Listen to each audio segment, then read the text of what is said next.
Welcome to the Tech Egg. Don't get scrambled. Enjoy the video. You start by getting prerequisites ready, latest Mixamp firmware, and the Xbox Series X optical adapter.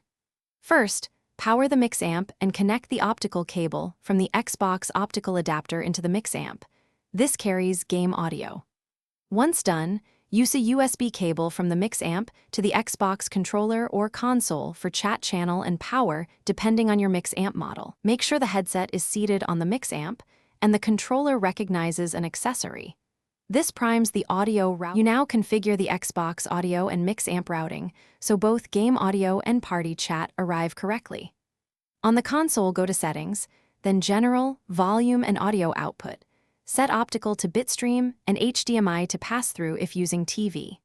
Next, switch the Mixamp to the Xbox/console profile so digital optical is decoded properly. Then adjust the game versus chat knob until levels sit where you can hear voices over in-game sound.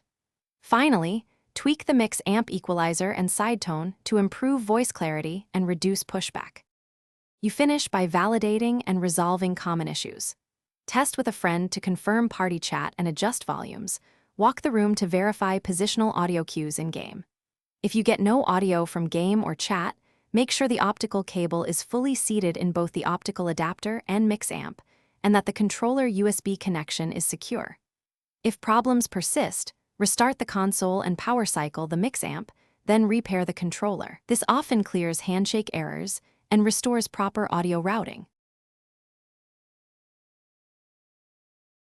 Thanks for watching. Consider subscribing if I helped unscramble your problems.